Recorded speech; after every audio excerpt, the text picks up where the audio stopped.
안녕하십니까. 저는 어느덧 환갑도 훌쩍 넘기고 고희를 바라보고 있는 평범한 아줌마입니다. 이 채널은 친구 소개로 알게 됐는데 어느새 자식들 다 키워 시집장가 다 보내고 혼자 있는 시간 적적하게 보내다 여러분들의 사연 덕분에 다시금 삶의 재미를 찾아가고 있는 중이에요. 요즘은 친구 만나는 일보다 여러분들 사연 듣는 재미가 더 쏠쏠하다니까요. 이 나이를 먹고 부끄러운 일이지만 저는 운 좋게도 좋은 양친 밑에서 크게 어려운 일 모르고 자라다 일찍 남편에게 시집와 지금껏 자식들 키워온 것 말고는 해본 일이 없는 그저 집안일만 알고 살아온 우물안 개구리예요. 그래서인지 저는 겪어보지 못한 별의별 사연들을 다 겪고 이를 슬기롭게 해치우신 여러분들 이야기에는 늘 감탄할 수밖에 없지요. 이렇듯 저는 살면서 특별하게 겪어온 일이 없었다지만 저 역시 자식들을 출가시키다 보니 전에 없던 일들도 겪게 되었습니다. 오늘 들려드릴 이야기는 저와 제 막내 며느리가 직접 겪었던 일이에요. 부디 재미있게 들어주십사 부탁을 드려봅니다. 저는 일남 이녀의 엄마로 제 대부분의 인생을 살아왔습니다. 앞에 두 녀석이 딸이고 막내 녀석이 아들입니다. 첫째 딸은 대학부터 미국에서 다녀서 같은 유학생 출신의 큰 사위를 만나 결혼해 지금도 미국에서 지내고 있어요. 둘 다 직장도 그쪽에서 잡아서 다니고 있는 만큼 한 번 작심하고 길게 휴가를 써서 한국에 들어오지 않는 이상 자주 보기가 어려워서 늘 그리움을 마음 한구석에 품고 살고 있습니다. 둘째 아이는 어릴 적부터 워낙 활발한 녀석이었어요. 늘 자긴 커서 전 세계를 다 돌아다니며 살 거라고 입버릇처럼 말하더니 정말로 대학을 졸업하고는 외교관 시험에 합격했습니다. 지금은 아프리카 쪽 대사관에서 일하고 있는데 변덕이 심한 녀석이 또 무슨 바람이 불어 어느 대륙으로 자리를 옮기려고 할지 모르겠습니다. 사정이 이러다 보니 딸 둘이 다 외국에 나가서 사는 셈이 되어버렸네요. 자식들이 모두 자기 자리 잘 잡아서 사는 건 부모로서는 그저 감사해야 할 일이지만 품 안의 자식이라고 은근히 아이들이 제 근처에서 잘 사는 모습을 직접 보면서 늙어가고 싶었던 저로서는 아쉬울 수밖에 없었습니다. 이번에도 한국 들어오긴 힘들겠구나. 딸, 엄마 안 보고 싶어? 사랑하는 우리 엄마야 항상 보고 싶지. 다음 휴가 때는 내가 무슨 일이 있어도 한국 꼭 들어갈게요. 아이고, 맨날 엄마만 짝사랑이지, 짝사랑이야. 미안해요. 그래도 나가 사는 딸내미 둘보다 더 딸내미 같은 귀여운 막내 아들이 있잖아. 응? 네, 제 누나 둘 다 외국에 나가고 쓸쓸한 제 어미 마음을 헤아려서 그런지 저희 막내 아들인 석훈이는 다른 집 딸보다도 제 엄마에게 더 살가운 흔치 않은 아들이었습니다. 엄마, 우리 학교 뒤편에 작은 개인 카페가 하나 생겼는데 거기가 아인슈페너를 그렇게 잘한대. 오늘 수업 마치는 시간 맞춰서 나오세요. 아들이랑 커피 데이트나 합시다. 저희 나이대에 아인슈페너니 뚱카롱이니 하는 것들 단어도 잘 모르는 늙은이들이 수두룩한데도 제가 이런 것들을 꿰고 있을 수 있는 건 다 제 아들 녀석 덕분이겠지요.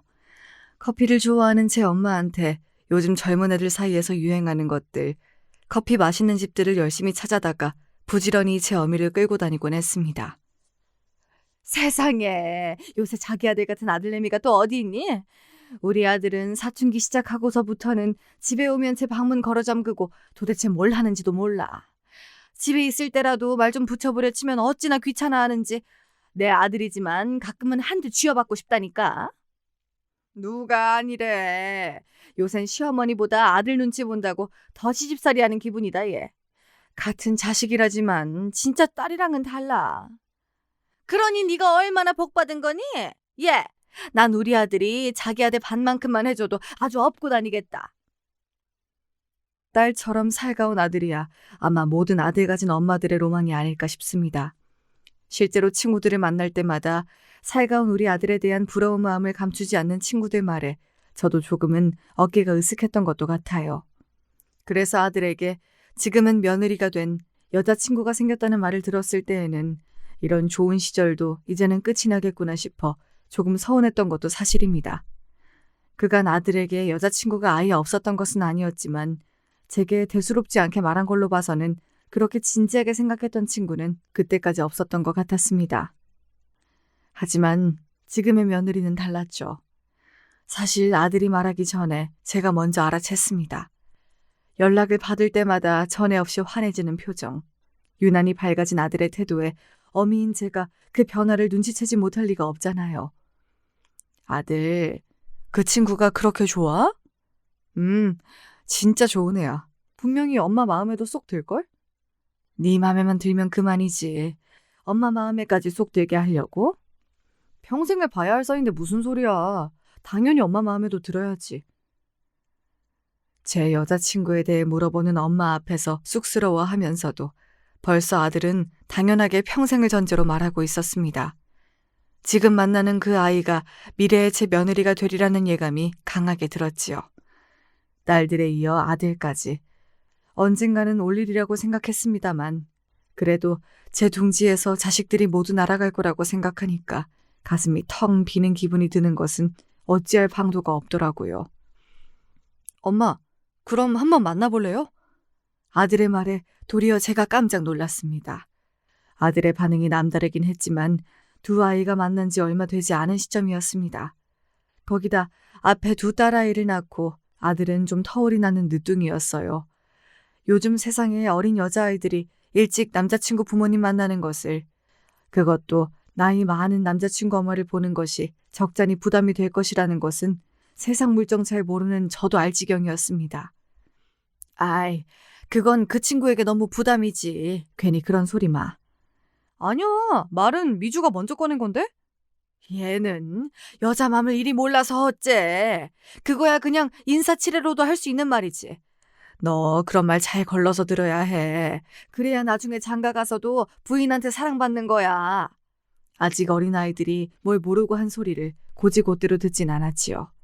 아들 녀석은 그러고도 정말인데 하며 중얼거렸지만 그때는 그냥 그러고 넘어갔어요. 그리고 얼마 지나지 않아 또다시 찾아온 제 생일에 아들의 여자친구가 아들 편에 제 생일 선물을 들려보냈습니다.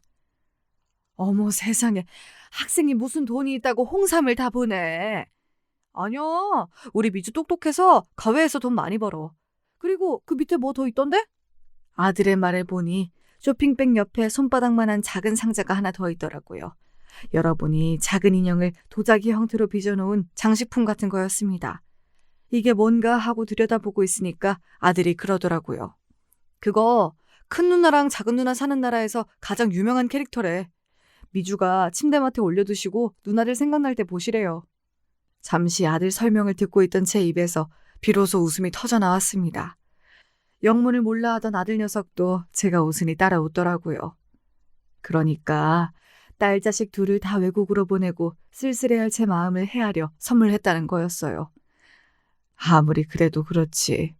딸아이들 사진도 아니고 제가 잘 알지도 못하는 그 나라 인형을 보며 딸들에 대한 그리움을 달래라니 생각하는 게 너무 귀엽지 않나요? 정말 어려도 너무 어리다 싶어 웃지 않을 수가 없더라고요. 아직 만나보지도 않은 아들의 여자친구가 벌써부터 예쁘게 보였습니다. 그 마음이 너무 기특하고 예뻐서 아들과 함께 맛있는 거 사 먹으라고 용돈을 들려보냈습니다. 그러고도 몇 번을 더 아들 여자친구로부터 자잘한 선물을 받게 되었습니다. 선물하는 이유도 참 다양하더군요. 오늘같이 화창한 날에 꽃선물 받으면 기분 전환이 되실 거라며 백합 꽃다발을 보내오기도 하고, 자기 집 근처에 있는 쿠키 전문점이 생겼다며 쿠키 선물 세트를 보내오기도 했습니다. 아무리 자잘한 선물이라고는 하나 분명 학생에게는 부담이 될 것이 틀림이 없었어요. 그리고 어른이 되어서 아이에게 이렇게나 선물을 받아놓고 그냥 넘어가기도 도리가 아니었지요. 결국 저는 혹여 부담을 줄까 싶어 미루고 미루었던 식사 약속을 잡을 수밖에 없었습니다. 내가 괜한 짓을 한 건 아닌가 모르겠어. 그냥 선물하는 걸 좋아한 건데 내가 만나자고 해서 부담스러운 건 아닐까? 에헤이, 미리부터 그렇게 겁먹을 거 없대도. 석훈이도 전부터 여자친구가 당신 보고 싶어 한다고 그랬잖아. 내 보기엔 당신 한번 만나보고 싶어서 수수는 걸 수도 있어. 당신이야말로 너무 부담스럽게 생각하지 말고 애들 밥이나 한 끼 사준다 생각하고 맛있는 거 먹고 들어와. 이참에 기분 전환도 하면 더 좋고. 처음으로 아들이 여자친구를 소개해주는 자리에 나갈 생각에 전날부터 제가 잠을 이루지 못하자 남편이 제 속도 모르는 소리를 늘어놓았습니다. 남편의 달래려는 말도 귀에 잘 들어오질 않더라고요. 제가 또 한 소심하는 터라 처음 만나는 며느리에게 좋은 인상을 주지 못할까봐 내심 긴장을 많이 했던 것 같습니다. 결과적으로 그런 걱정은 전부 기우에 불과했습니다. 아직도 저희 며느라이 처음 보던 순간이 생생하게 기억이 납니다. 어깨까지 오는 깔끔한 생머리에 하얀 원피스를 입고 처음 만나는 제게 선물할 요량으로 품에 한가득 장미꽃다발을 안고 활짝 웃으며 들어오는 아이는 청춘 그 자체였습니다. 나이든 제 입장에서야 젊은 사람들이야 다 예뻐 보이는 법이겠지만 저희 며느라이의 첫인상은 싱그러움 그 자체였습니다. 제 아들과 함께 한껏 웃는 모습에서 지금이 저 아이들 인생에서 가장 빛나는 순간이겠구나. 아이들의 청춘이 너무 예쁘고 부러운 마음도 들어 괜히 주책맞게 가슴이 시큰해졌습니다. 며느리는 그간의 제 걱정이 무색할 정도로 밝고 구김이 없는 아이였습니다. 처음 보는 어른 앞에서 주눅들지 않고 또박또박 제 소개를 하는 모습이 참 기특했습니다. 지금 며느리를 처음 만날 때를 다시금 회상하며 생각해보니 아무래도 저는 처음부터 그 아이가 참 마음에 들었던 것 같아요. 아들의 여자친구라지만 처음 보는 사람인데도 불구하고 낯선 기분이 들지 않았죠. 그건 평소 낯가림이 있는 편인 저로서는 이례적인 일이었습니다.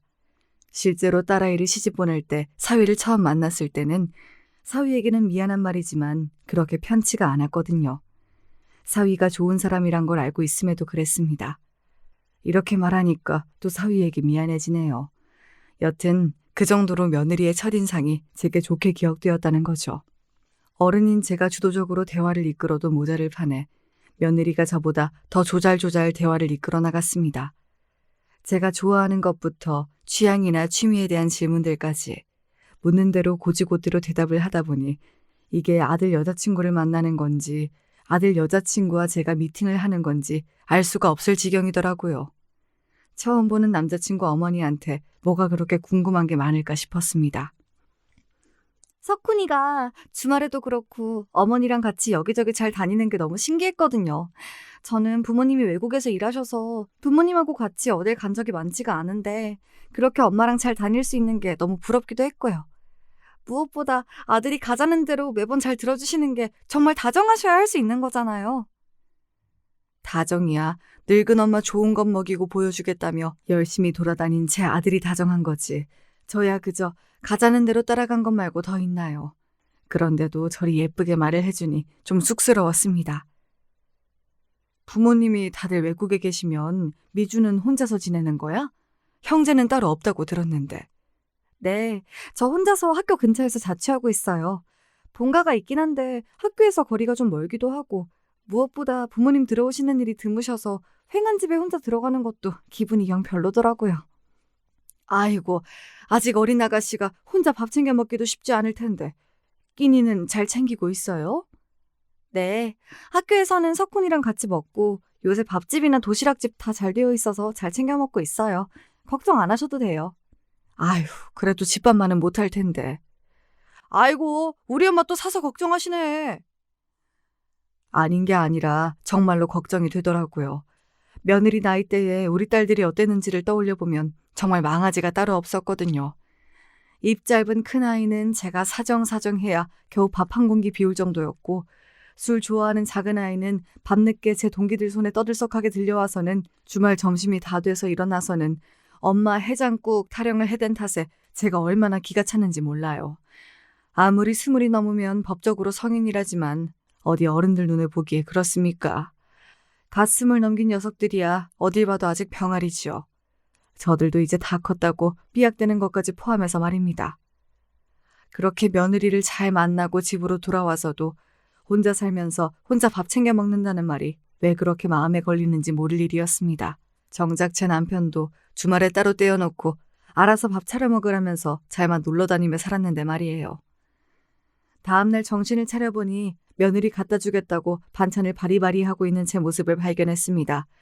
모르면 몰라도 혼자 밥 먹는 걸 아는데 아무것도 해주지 않고는 못 배기겠더라고요. 저희 집이야 항상 밥 먹는 밥돌이들이 있으니 그저 양만 조금 늘려서 하면 되는 건데 매번 사 먹는 밥도 하루 이틀이지. 어릴 적부터 부모님께서 바쁘셨다고 하니 집밥 먹는 즐거움을 모르며 큰 건 아닐까 싶어 더 마음이 쓰였던 모양입니다. 엄마, 무슨 반찬을 이렇게 많이 해? 습관처럼 새로 담아놓은 반찬에 맨손을 가져다 대는 아들 녀석 손을 찰싹 때려주고서는 한 번 때려봐 줬습니다. 너 이따 밥 먹고 미주 집에 반찬 배달 좀 하고 와. 이거 미주 거야? 와, 이거 다 미주 주려고 한 거야? 미주 진짜 좋아하겠다. 제 여자친구한테는 무얼 줘도 아깝지 않은 녀석이니 좋아할 만도 했지요. 이번에야 기본적인 1,000원 해다 주는 거니 그렇다 치고 다음에는 미주가 좋아하는 반찬을 알아오라고 시킬 요량이었습니다. 엄마, 메추리알 장조림 다 주면 나는? 그거 내가 제일 좋아하는 건데. 넌 나중에 엄마가 또 해주면 되잖아. 이건 다 미주 줄 거야. 와, 벌써부터 아들보다 미주를 더 챙겨? 툴툴대는 척하지만 제 엄마가 여자친구를 챙겨주는 걸 싫어할 리가 없는 녀석이지요. 싱글벙글 반찬을 가지고 제 여자친구 집에 가는 아들 뒷모습을 보며 없는 솜씨지만 부디 잘 먹어주길 바라게 되더군요. 어머니, 어떻게 이렇게 음식을 잘하세요? 저 반찬 선물 처음 받아봐요.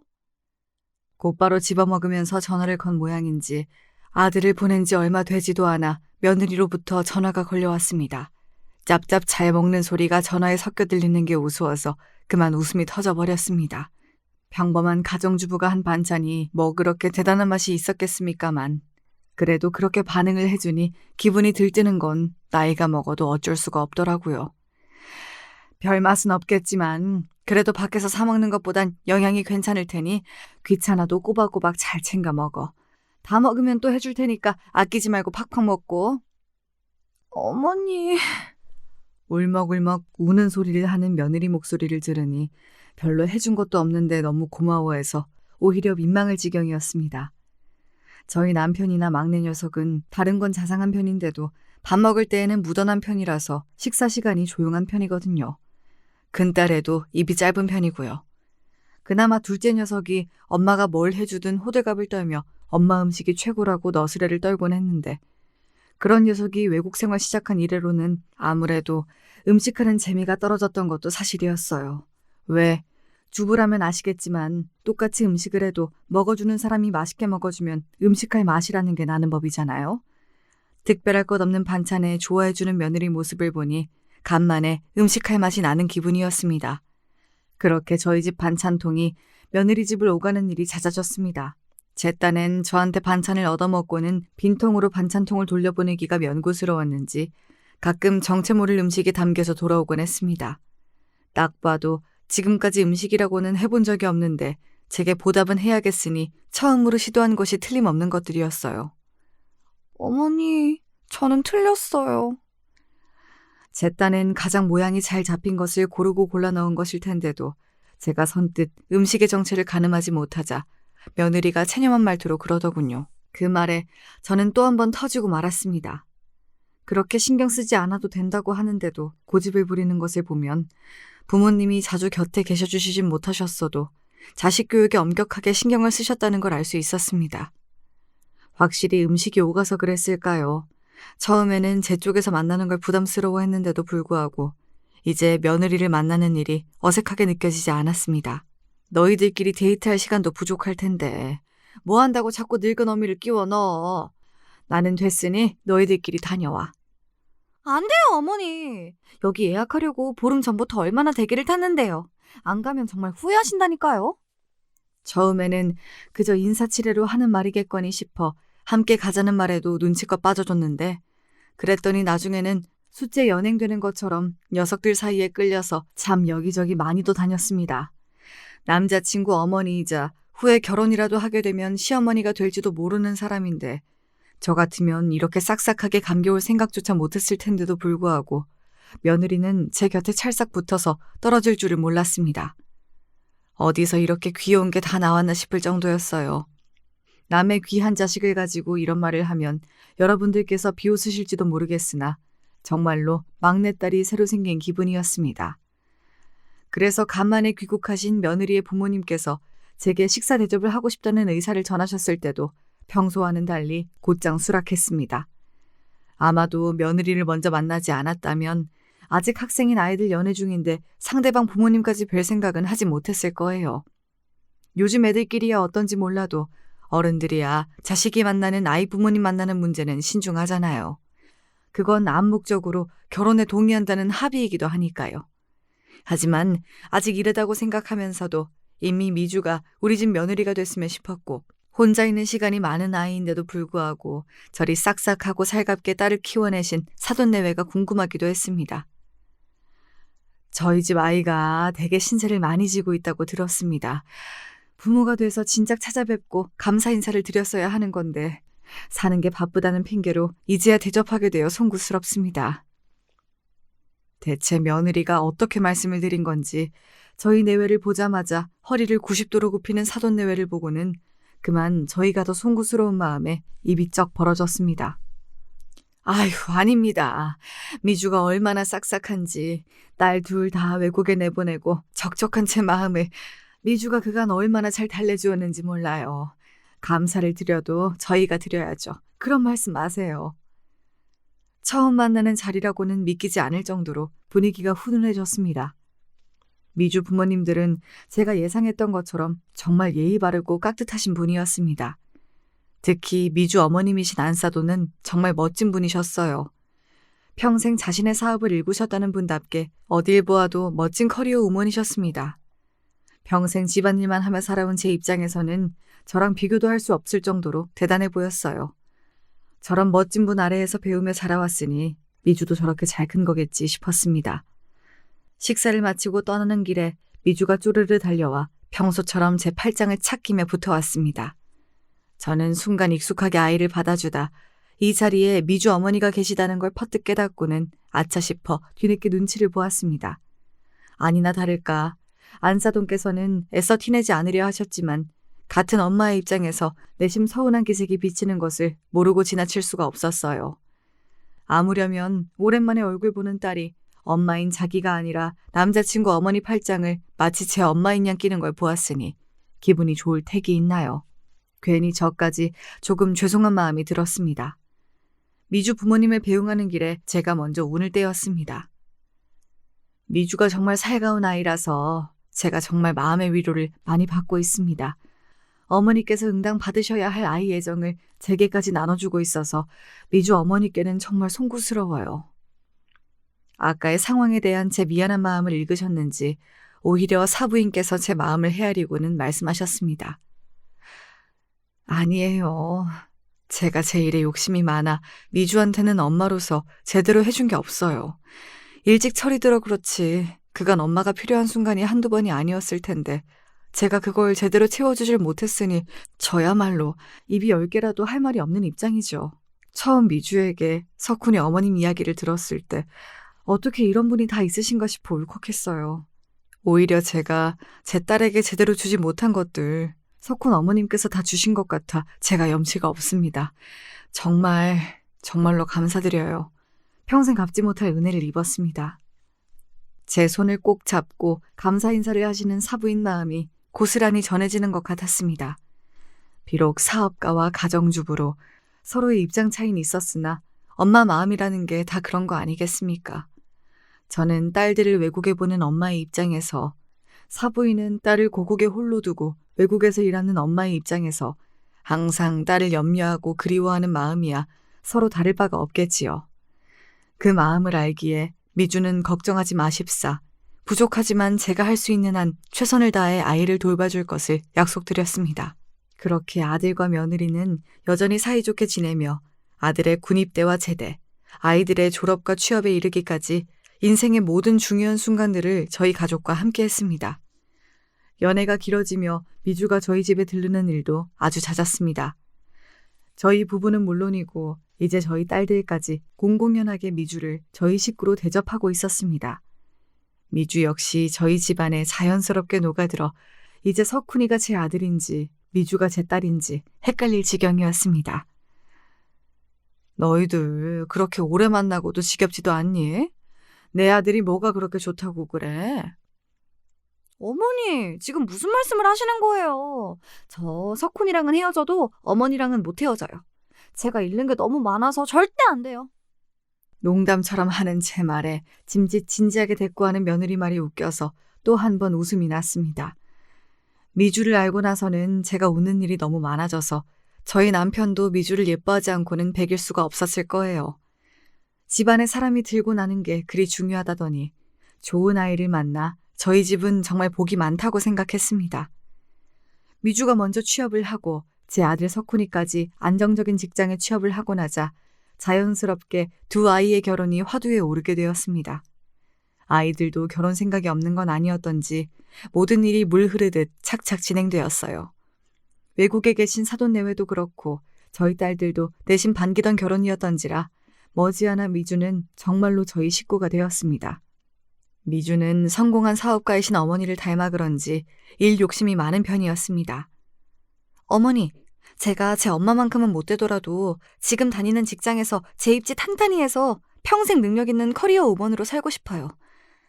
비록 저희 엄마가 제 곁에 항상 머물러 주시는 분이 아니셨어서 외롭지 않았다고 하면 거짓말이겠지만 그래도 엄마가 꿈이 있는 사람인데 저 하나 때문에 본인 꿈 다 포기하지 않고 욕심내주신 게 지금 생각해보면 제가 자립할 수 있었던 계기가 되었던 것 같기도 하고 저희 엄마라서가 아니라 일하는 엄마는 정말로 멋있었거든요. 그래서 저도 제 꿈 포기하고 싶지 않아요. 그럼. 내가 그간 네가 얼마나 애쓰고 고생했는지 뻔히 아는데 그게 아까워서라도 갈 수 있는 데까지는 끝까지 가봐야지. 제가 직접 직장 생활을 해본 것은 아니었지만 많이 나아졌다고는 해도 아직까지도 여자라는 편견에 부딪혀가며 제 자리를 지키기 위해 무던히 애를 쓰고 있는 제 딸들의 이야기까지 모르는 것은 아니니까요. 우리 며느리 역시 결혼한 여자로서 직장에서 제 자리를 지키는 게 결코 녹록지 않겠지요. 제가 해줄 수 있는 일이 많진 않겠지만 그래도 집에서나마 며느리 숨통을 트일 수 있도록 잘 뒷바라지 해줘야겠다 마음먹었습니다. 어머니한테는 매 순간 감사드려도 부족해요. 저 그동안 겉으로는 당찬 척 했는데 사실 외로움도 많이 타고 애정도 많이 고팠거든요.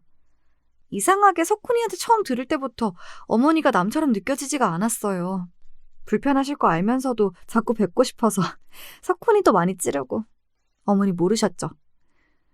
막상 만나뵌 어머니가 너무 다정하셔서 불편하게 해드리면 안 된다고 생각하면서도 자꾸 저도 모르게 치대게 되더라고요. 어릴 때 저희 엄마한테도 안 그랬는데 별거 안 해도 어머니가 자꾸 저 예뻐해 주시니까 저도 모르게 자꾸 어리광을 부리게 됐나 봐요. 어머니, 저 부족해도 앞으로도 많이 예뻐해 주셔야 해요. 부족하긴요. 며느리 아니었으면 저도 딸아이들 빈자리를 무엇으로 메웠을지 생각하면 간담이 서늘해집니다. 며느리는 항상 제게 많이 받았다고 하지만 정작 제가 저로부터 얼마나 많이 받았는지 알면 놀랄 거예요. 결혼한 후에 대형 프로젝트에 참여하게 되면서 며느리는 정말 눈코 뜰 새 없이 바빠졌습니다. 하루하루 말라가는 게 보일 정도였습니다. 예, 석훈아. 당분간 미진이 큰일 정리될 때까지는 그냥 우리 집으로 퇴근해라. 너희 집으로 가봤자 제대로 된 식사도 못할 건 뻔하고 정리야 사람 불러서 해도 되니까 너희는 여기 와서 해주는 밥 받아먹고 잠만 자고 그대로 출근해. 알았지? 아이 엄마 너무 고생시키는 거 아니야? 아무것도 못 해주고 니들 말라가는 거 보는 게 엄마한텐 더 고역이야. 두말 말고 미진이 데리고 와. 그렇게 일시적으로 합가 아닌 합가가 시작되었습니다. 같이 살게 되었다고는 하나 며느리는 일이 너무 많아 정말로 밥만 먹고 잠만 자고 온종일 회사에 있는 바람에 오히려 얼굴 보는 시간은 더 짧았어요. 며느리 살이 내리는 게 보여서 신경 써서 먹이고 있는데도 아이 얼굴이 좀처럼 펴지질 않았습니다. 얘 미진아, 정말 일 바쁜 거 말고 다른 일 없는 거 맞아? 내가 먹인다고 먹이는데도 영 기운을 못 차리네 애가. 정말로 괜찮아요. 일 때문에 제대로 쉬질 못해서 그래서 그런 거예요. 너무 걱정하지 마세요. 밥숟가락을 뜨는 둥 마는 둥 대답하는 며느리 목소리가 전에 없이 풀에 죽어 있었습니다. 제 딴에는 제 걱정 안 시키려고 애써 기운이 있는 척 말하고는 있었지만 제가 그 아이를 한두 해 본 것도 아니고 무슨 일이 있어도 단단히 있구나 싶었지만 당장 출근하느라 바쁜 아이를 붙잡고 얘기할 시간도 마뜩 않아서 일단 아이들을 출근시킬 수밖에 없었습니다. 그러고 가만히 생각을 해보니 아무리 바빠도 점심시간에 밥을 먹을 거 아닙니까? 아무래도 요즘 며느리 상태가 심상치 않았습니다. 아니 무슨 사원 하나한테 온 회사 일을 다 맡기는 것도 아닐 테고 강단이 없는 아이도 아닌데 웬만한 일로 그렇게 기가 죽어 있을 리가 없었어요. 그래서 저희 며느리가 특히 잘 먹는 제 수제 동그랑땡 도시락을 만들어가지고는 점심시간에 맞추어 좀처럼 나갈 일 없는 며느리 회사로 찾아갔습니다. 회사 앞에 도착해서 며느리에게 전화를 걸었더니 응답이 없었어요. 평소 같으면 절대로 하지 않았을 행동이지만 이상하게 그날은 감이 너무 안 좋았습니다. 당장 며느리 얼굴을 확인하지 않으면 안 될 것 같았습니다. 그렇게 저는 거침없이 며느리가 근무하는 부서로 도시락을 들고 곧장 올라갔습니다. 올라갔더니 다들 점심을 먹으러 갔는지 자리가 텅 비었더라고요. 제가 연락하기 전에 이미 나갔나 하고 있는데 저쪽 실장실 쪽에서 말소리가 들렸습니다. 언뜻 듣기에도 언성이 높은 것 같아 쳐다보니 덜 닦인 블라인드 사이로 실장으로 보이는 남자와 저희 며느리의 모습이 보였습니다. 보니 실장 쪽에서 일방적으로 저희 며느리를 쥐잡듯 잡돌이하는 형국이었어요. 애가 무슨 잘못을 했다고 밥도 못 먹게 저렇게 뭐라고 하나 싶어 다가가는데 놈이 손가락을 들더니 저희 며느리 가슴께를 쿡쿡 힘을 실어 찔렀습니다. 저 미친놈이 감히. 제가 놀라서 걸음을 뛰듯이 움직이는 찰나 놈이 손을 번쩍 올리더니 우리 며느리 머리를 손바닥으로 후려쳤습니다. 이 미친놈이 감히 누구한테 손을 올려! 제가 언제 실장실까지 뛰쳐들어간 건지도 모르겠습니다. 실장놈이 저희 애한테 손찌검한 걸 본 순간부터 제 눈깔이 이미 뒤집어져 있었습니다. 저는 손에 들고 있던 동그랑땡 도시락을 그놈 면상에다 집어 던졌습니다. 뭐야, 이 미친 여자가! 어머니! 실장놈과 며느리가 둘 다 동시에 갑자기 들이닥친 저를 보고 놀라서 허둥댔습니다. 저는 정신 나간 사람처럼 실장놈 가슴팍에다 제 머리를 갖다 들이박아버렸어요. 살면서 그렇게 화가 났던 적은 처음이었습니다. 지금 당장 눈앞에 눈을 잡아 죽이지 않으면 제가 열불이 나서 그만 고꾸라질 것 같았어요. 너희 죽일 놈! 감히 남의 집 귀한 자식한테 손을 올려? 이 더러운 놈이 감히! 내 새끼 몸에 함부로 손을 대고 손찌검을 내? 내가 네 놈을 가만히 둘 줄 알아? 내가 네 놈 사다를 내고야 말 테다! 분을 못 이기고 악을 쓰며 저를 밀어대는 기세에 실장놈이 어쩔 줄을 몰라 하더군요.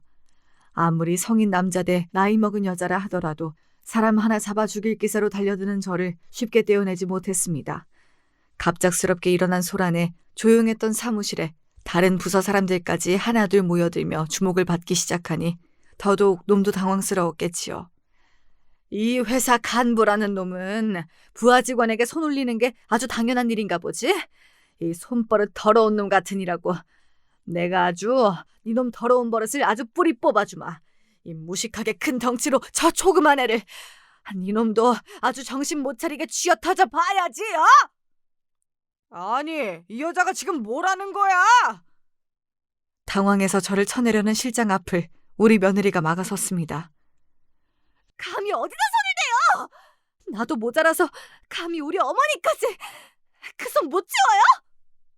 저 맞을 때에는 대꾸도 못하더니 제 어머니 맞는 꼴은 못 보겠던지 악을 쓰는 아이 모습을 보니 가슴이 아파서 미칠 것 같았습니다.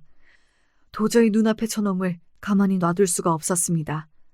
저는 전화기를 들고는 곧장 전화를 걸었어요.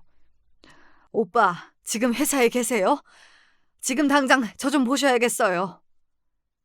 실장놈은 이게 무슨 일인가 얼이 빠져 있고 며느리는 일이 커지겠다 싶어 안색이 질리기 시작했습니다. 그러거나 말거나 저는 실장놈과 며느리 사이를 딱 맞고 서서는 저희 아이 손을 꽉 잡았습니다. 제 손도 며느리 손도 떨리고 있는 게 느껴졌습니다. 그때였습니다. 아니, 회장님께서 여기까지는 어쩐 일로? 아니, 네가 웬일로 회사를 다 나왔어? 대체 이게 무슨 일이야? 실장 쪽은 쳐다보지도 않고 저희 친정 오라버니, 즉 이 회사의 회장님이 곧장 제게 달려오셨습니다. 그 광경을 보고 실장은 물론 주위에 모여있던 직원들까지 죄다 눈이 휘둥그레지더군요. 네, 이 회사의 선대 회장님이 바로 제 친정 아버지십니다. 지금은 친정 오빠인 제 친오라버니가 회장직을 물려받았고요. 저기 저 실장이라는 놈이 감히 내 앞에서 내 며느리를 희롱하고 뺨까지 올려붙이더이다. 오라버니, 대체 직원들 관리를 어떻게 하신 거예요? 제가 그렇게 이성을 잃고 대든 건 제 평생 처음이니 친정 오빠가 그리 소스라치게 놀라는 것도 무리는 아니었을 겁니다. 제 입에서 회장님을 앞에 두고 오라버니라는 말이 튀어나오자 뻔뻔하게 뻗대고 서 있던 실장놈이 놀라서 뒤집어지려고 하더군요. 그저 정신 나간 미친 여자라고 생각했던 사람이 회장님 친동생이라고 하니 뭐 그럴만도 하겠지요. 아니 그럼 임대리가 지금 이게 다 무슨 소리야? 감히 누가 내 조카 며느리에게 손을 올렸다는 게야? 정 실장, 자네 이야기인가 이거? 회장님의 불호령에 놈이 대경실색했습니다. 제 꼴이 지금 도간에 든 쥐라는 건 그 자리에 누가 보아도 모를 수가 없었지요. 그간 저는 가정주부로 살면서 잘 알지도 못하는 회사 일에 함부로 끼어든 적이 없었고 그저 물려받은 주식만 잘 간수하며 이대 주주로서 필요한 일은 회장인 오빠에게 일임하고 회사에 나간 적도 잘 없었으니 제 존재는 잘 알려지지 않았습니다. 회사 일에 대해 잘 알지 못하면서 함부로 회사 일에 관여하는 게 선대 회장인 아버지와 현 회장인 오빠에게 누가 될까 싶어 나서지 않았던 것도 있고요. 하지만 내 며느리가 내 눈앞에서 이리 험한 일을 당했는데 그간 나 모르게 얼마나 괄시를 받아왔는지 알 수도 없는 상황에서까지 나서지 않을 생각은 추호도 없었습니다. 내가 그간 회사 일에 손을 대지 않은 건 오라버니께서 어련히 알아서 잘 하지 않으실까 싶어서였어요. 우리 아이 회사에 맡기면서도 굳이 내가 신경 쓰지 않아도 오라버니라면 우리의 설마 부당한 일을 겪을 일이 있어야 믿는 마음에서였는데 다른 것도 아니고 어떻게 이 회사에서 내 며느리가 이런 일을 당할 수가 있어요? 네? 예, 일단 진정하고 우리 조카 며느리 치료부터 해야지. 나랑은 따로 얘기를 하자고. 자넨 오늘 퇴근할 생각 말고 회장실로 올라가 있어. 어떻게든 저를 달래야 이 상황을 무마할 수 있으니 사근사근 저를 달래던 친정 오빠가 실장놈에게 버럭 소리를 질렀습니다. 나 이 일 절대로 조용히 못 넘어갑니다. 처음부터 끝까지 우리 아이 무슨 부당한 일을 당했는지 낱낱이 밝혀내고 저 인간 잘못한 건 티끌하더라도 그냥 넘어가지 않을 테니 저 실장이라는 인간 인사 파일부터 시작해서 싹 다 나한테 넘기세요. 제 차가운 기세에 제 운명을 가름할 사람이 다름 아닌 저임을 그제야 깨달은 모양인지 그때서야 놈이 제 앞에서 무릎을 꿇고 빌기 시작했습니다. 사모님 죄송합니다. 제가 임 실장이 사모님 며느님이시라는 걸 미처 모르고. 지금 우리 애가 내 며느리가 아니면 그렇게 손찌검해도 된다는 소리인가? 이따위 정신머리를 가진 사람이 실장식이나 해먹고 앉았으니 일이 안 터질 수가 있나? 그리고 지금 누구한테 사과를 하는 건가? 손은 우리 애한테 놀려놓고. 말을 채 다 끝마치기도 전에 제가 일갈하자 놈이 얼른 방향을 제 며느라이 쪽으로 틀고는 싹싹 빌더군요. 임대리, 내가 잠깐 미쳤었나 봐. 내가 이렇게 빌 테니까 제발 한 번만 넘어가줘. 사과하실 것 없으세요. 저는 있는 그대로만 말씀드릴 거고 있는 그대로만 판단해 주실 테니 잘못하신 것만큼 처분 받으시겠죠. 그럼 저는 이만 올라가 보겠습니다. 차갑고 사무적으로 답한 며느리가 제 손을 잡고 사무실을 나섰습니다. 저는 아이가 너무 걱정되어서 미칠 지경이었지만 빠른 며느리 걸음을 따라가기만도 벅찼어요. 그렇게 며느리가 향한 곳은 회사의 옥상 정원이었습니다. 거기까지 다다라서야 며느리는 참았던 눈물을 터뜨렸습니다. 제가 있어서 상황이 아수라장이 되긴 했지만 못 같지도 않은 놈한테 손찌검까지 당하고 저도 얼마나 놀랐겠습니까. 어머니 죄송해요. 이런 꼴까지 보시게 하고. 얘가 지금 무슨 소리 하는 거야? 너 얼굴 좀 봐. 얼굴 괜찮아? 아이, 그 무식한 놈이 감히 누구한테 손찌검을. 아유, 어떡해. 얼마나 아팠을까. 아, 세상에 어쩌면 좋아. 저는 저대로 부어오른 며느리 뺨을 보며 속상해서 어쩔 줄을 모르고 며느리는 며느리대로 죄송하다 꺼이꺼이 우느라 시간이 또 한참 지나갔습니다. 얼른 병원부터 데려가고 싶었지만 그것보다 쌓인 응어리를 풀어내는 게 먼저다 싶어 실컷 울라고 며느리를 끌어안고 한참을 토닥였습니다. 울 만큼 운 모양인지 울음이 잦아든 며느리에게 그간의 사정을 전해드릴 수 있었습니다. 프로젝트가 시작될 무렵 실장이 제 조카를 인턴으로 꽂아 넣었다고 합니다. 그나마 그 인턴이 들어온 자리에서나마 일을 잘했으면 그렇게까지 문제가 되진 않았을 텐데 일을 못하는 건 둘째로 치더라도 제 삼촌 믿고 그랬는지 근태까지 좋지 못했다고 했습니다. 지각에 무단 결근까지 했다니 더 들어볼 것도 없었죠. 인턴을 평가하는 건 직속사수인 며느리의 일이었습니다만 실장이 제 조카가 정규직이 될 수 있도록 점수를 높여줄 것을 강요했다고 합니다.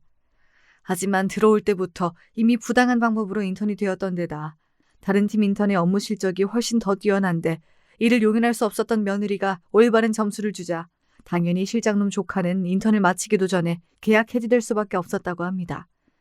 그 이후부터는 프로젝트를 진행하는 내내 제대로 된 임무는 주지 않고 허드렛 일이나 시키며 퇴근도 못하게 엄청난 양의 잔물을 주는 등 지속적으로 며느리를 괴롭혀왔다고 해요. 이야기를 들으면 들을수록 놈을 가만히 두고 볼 수가 없었습니다. 이건 제 며느리의 일이 아니라 하더라도 회사 미래를 생각해서라도 속아내지 않으면 안 될 인간이었습니다. 일의 전말을 다 듣자마자 아들에게 전화를 걸어 며느리를 병원부터 데려가게 했습니다. 제 아내 꼴을 보고 분통을 터뜨리는 아들에게 말했습니다. 아들, 엄마가 네 아내 이렇게 만든 놈 제대로 확실하게 처리하고 갈 테니 너는 얘부터 병원 데려가고 푹 좀 쉬게 해줘. 답지 않게 서늘한 제 기세에 그제야 아들도 며느리를 데리고 서둘러 병원으로 향했습니다. 저는 곧장 회장실로 향했어요. 이미 제 친정오빠가 실장의 인사 파일을 준비해둔 차였고 이번 일 관련해서 같은 부서원들의 인터뷰도 진행 중이라고 했습니다. 원래 한 가지만 문제가 되는 인간이 아니었다 보니 저희 며느리 말고도 피해자는 더 있을 게 분명했으니까요. 오빠, 그래, 뭐 어떻게 할까? 평소와는 말투부터 다른 저 때문에 아마 그날 저희 친정오빠도 여러 번 애를 먹었을 겁니다. 그동안 회사 일과는 담을 쌓고 살고 주주의 결정이 필요할 때도 오빠 뜻대로 하시라며 제 권리를 이임해왔으니까요. 까딱 잘못했다가는 말년에 제 여동생 때문에 고생을 해도 된통하게 될지도 모른다는 생각이 이미 들었을 테니 어지간한 건 다 제 뜻대로 해줄 터였습니다. 저 많은 거 바라지 않아요. 우리 애 혹여나 제 시어미가 2대 주주이고 시외 삼촌이 회장으로 있는 회사에 백으로 돌아왔다는 잘못된 소문이라도 날까 싶어서 그간 얼마나 몸서리면서 지내왔는지 몰라요. 오빠도 알겠지만 우리의 자기 능력으로 열심히 준비해서 이 회사 들어왔잖아요. 그런데도 혹시나 저나 오빠가 잡음에 시달릴까봐 제 딴은 정말 많이 참았을 거예요. 우리 애가 원래 저런 부당한 상황에 참는 애가 아니거든.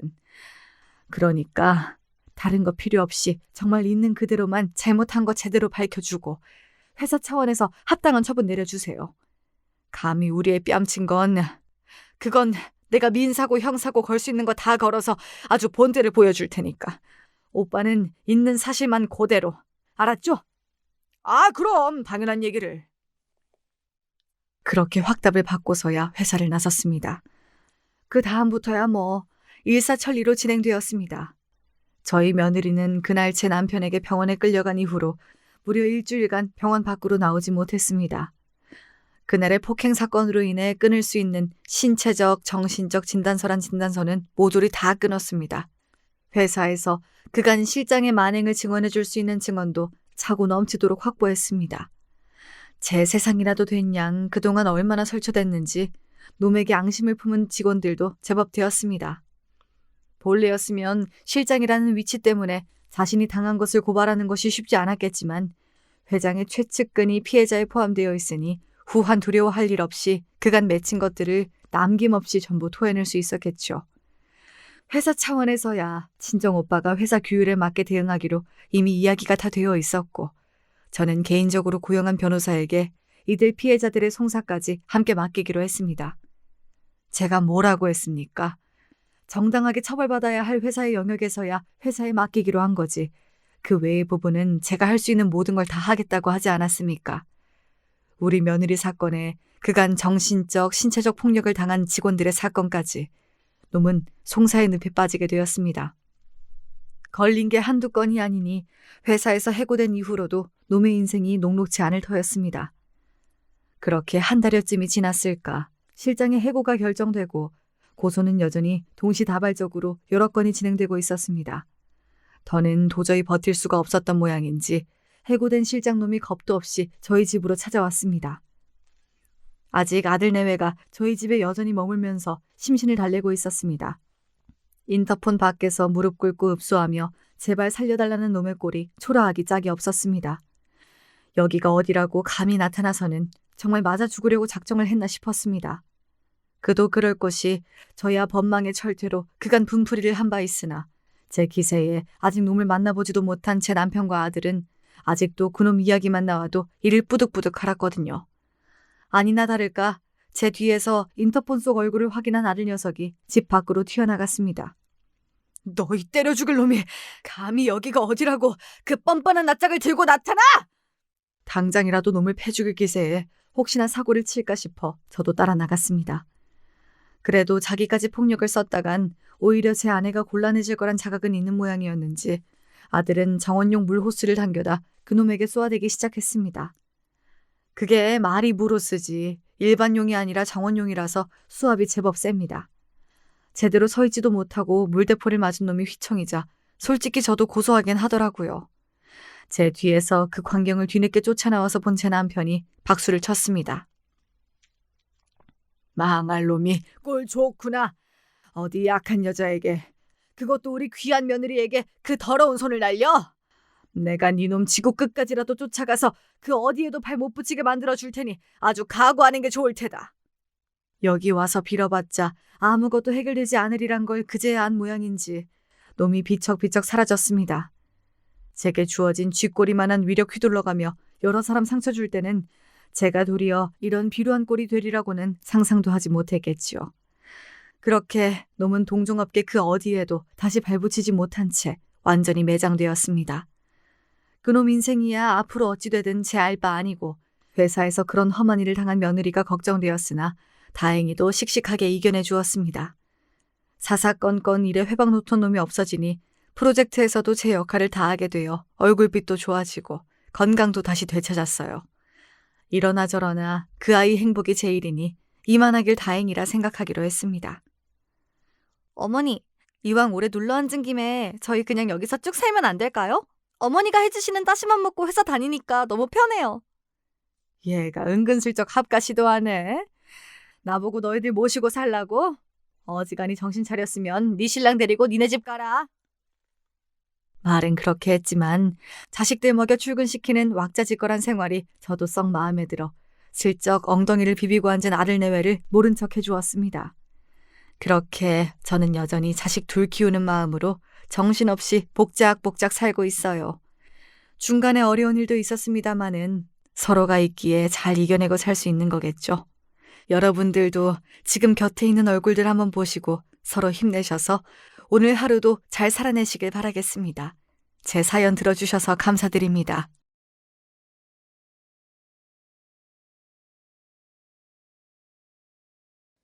안녕하세요. 제가 거의 습관적으로 사연에 빠지다를 찾는 열혈 구독자인데요.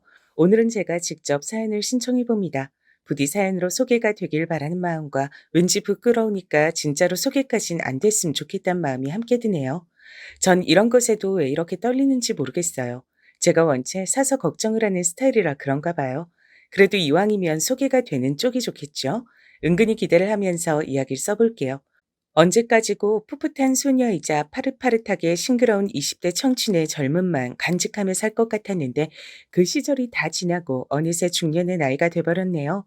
어렸을 적엔 나이가 들면 인생을 달관하게 되고 생활의 모든 지혜를 깨우치게 될 줄 알았건만 막상 나이를 먹어보니까 전혀 그렇지도 않아서 저는 꽤나 머쓱한 웃음이 지어진답니다. 혹시 저처럼 느끼시는 분들이 또 계실까요? 나이는 숫자에 불과하다라는 말처럼 나 자신은 그대로 가만히 있었을 뿐인데 시간이 흘러서 나이만 먹게 된 것이 전부일 뿐 많은 인생의 깨달음이 함께 딸려오진 않은 것 같습니다. 이처럼 어릴 때 막연히 그려보았던 미래와는 현실이라는 게 무척 괴리감이 있었던 듯 싶어요. 생각하고 상상했던 그림대로 안 사라진다는 얘기죠. 여러분은 가정이나 혹은 지인들 중에서 독특한 사람을 두셨나요? 독특하다는 게 어찌 보자면 그 상대를 보는 사람들로 하여금 골 때리게 만든다는 의미일 수도 있죠. 2달 전에 제가 오랜만에 회동한 지인들하고 만나서 얘기꽃을 피우던 와중에 이런 주제가 나왔을 때 제 옆자리에 앉아있던 지인이 자신만만한 목소리를 냈었죠. 우리 집안은 일단 그런 경우가 없어. 양가 집안 다 통틀어서 특이한 사람이 전혀 없거든. 그러자 맞은편에 앉아있던 다른 지인이 대꾸하는 게 엄청 웃겼어요. 야, 그럼 넌가 보네. 집안의 골칫덩이, 아픈 손가락, 아무도 없다고 생각하면 너 자신인가 보네. 너 요새 인터넷에서 유행하는 또라이 질량 보존의 법칙도 몰라? 사람 셋만 모여도 반드시 그중엔 또라이가 있대. 근데 셋 중에 또라이가 얘도 아니고 쟤도 아니잖아? 그럼 자기 자신이 또라이란 거야. 제 옆자리에서 지인이 당황해서 얼굴이 시뻘겋게 변하는데 나머지 사람들은 웃겨가지고 웃음을 참느라고 그 탓에 얼굴이 빨개졌던 기억이 있네요. 집에 와서도 그 말이 생각나서 혼자 계속 키득키득 됐었어요. 유난히 또라이의 비율이 높았던 집단을 전 알고 있습니다. 그건 다름 아닌 바로 제 시댁이었으니까요. 저는 친정 집안 형편이 썩 좋지 못했기 때문에 제 위로 오빠와 언니 모두 일찍이 돈부터 벌어서 열심히 살았었고요. 저도 그런 모습을 보고 자라서 그런가 공부보단 취업을 일찍 하는 게 인생에 도움된다는 생각을 은연중에 하고 있었죠. 더 솔직히 말씀드리자면 공부에 썩 대단한 재능이나 취미도 없었고요. 그래서 학비가 지원되는 전문대를 나왔고 연계가 되는 곳에서 일단 사회초년생 시절을 보내다가 좀 더 그럴싸한 직장으로 옮겨 일을 다니고 있었습니다. 그러다 마침 그 주변으로 장기 출장을 나와 있던 남편을 만나게 됐고 눈이 맞았던 겁니다. 둘 다 늦지 않게 가정을 꾸리는 것에 생각이 통했죠. 근데 사실 남편을 사랑하긴 했으나 결혼까진 망설여져서 한 번은 파혼을 했었어요.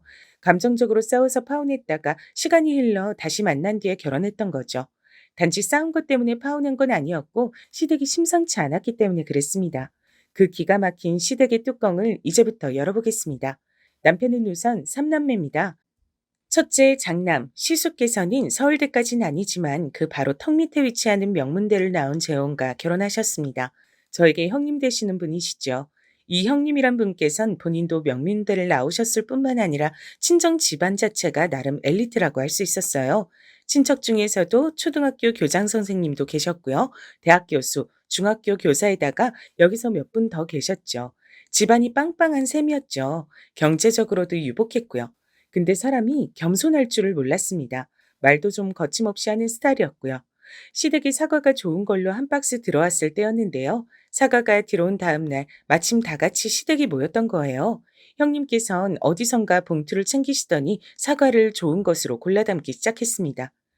사과가 아주 특산품이네. 이참에 가져가서 챙겨 먹어야겠다. 아, 동선 고향이 경상도니까 안 가져가도 되죠? 네? 전 초등학교 입학 전에 경기도로 이사 가서 경상도에서는 별로 살아보지도 못했는데요. 그래도 친척들은 경상도에 산다면서요. 내 똑똑한 기억력으로 그 대목을 잊었을까 봐서 경상도는 사과 많이 나잖아요. 동서는 괜히 이런 것까지 욕심내지 말아요. 사람이 너무 어이가 없으니까 목구멍이 턱 막히는 느낌이 들더군요. 경상도라고 해서 길에 사과가 주렁주렁 달리는 줄 아는 모양이었습니다. 경상도 사람들도 마트 가서 첨가물 가게에 가서 제값 주고 사과를 사 먹습니다. 경상도 출신이라 해서 사과를 욕심내면 안 된다고요? 그렇게 따지면 형님은 전국 각지의 농산물이 밀려드는 서울 토박이니까 엎어지면 코다할 거리에 마트와 백화점이 즐비해 있으니 그쪽이 오히려 더 사과 욕심을 안 내야 맞는 게 아닌가요? 그 이전에 전 사과를 욕심내겠다고 한 적도 없는 게 가장 웃긴 대목입니다. 형님께서 야무지게 사과를 골라서 담는 현장을 시어머니께서 목격하셨어요. 저한테 부엌에 가서 포크 좀 가져오라고 시키셨는데 제가 빨리 안 돌아오니까 성질 급하셔서 직접 행사하신 것이었죠. 형님의 모습을 보고 약간 놀라신 표정이 됐는데 입가에 힘을 꽉 주시고는 별 말씀 안 하셨습니다.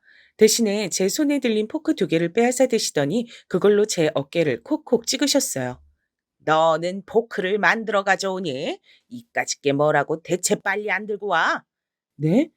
바로 거실로 갈 참이었는데 별로 제가 늦지도 않은 것 같은데요. 시어미가 뭘 시키면 주둥이는 천근만근으로 다리는 전광석화보다 더 빠르게. 제가 말씀드렸죠. 시댁 또라이 집단이라고요. 제가 본 뒤 살면서 또라이라는 표현을 잘 써본 적이 없었고 예능 프로그램에서나 접했었는데 정말이지 또라이라는 표현보다 시댁 사람들을 잘 묘사하는 단어도 없는 것 같다는 생각이 드네요.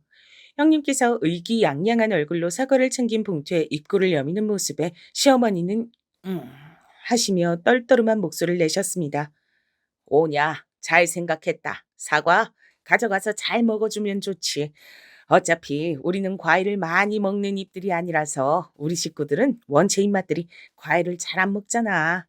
그건 바로 시숙께서도 딱히 과일을 안 즐기시는데 형님 혼자 그걸 다 드시겠다고 챙긴 것이 얄밉단 뜻이었습니다. 돌려서 비난한 것이었죠. 하지만 형님께선 더욱 진한 미소를 지으시더니 이렇게 응수를 하셨어요. 왜요? 아가씨는 과일 좋아하시잖아요. 뷔페에 가도 과일 코너만 집중적으로 공략하시는 걸 보고 과일 참 좋아하신다고 제가 느꼈었는데. 우리 딸이 집안에서 유일하게 과일을 잘 먹긴 하지. 그나마 과일을 먹는 편이야. 그나마라니요. 본격적으로 먹는 편이던데요, 어머님. 과일이 건강한 것 같아도 이거 전부 다 당이에요, 당.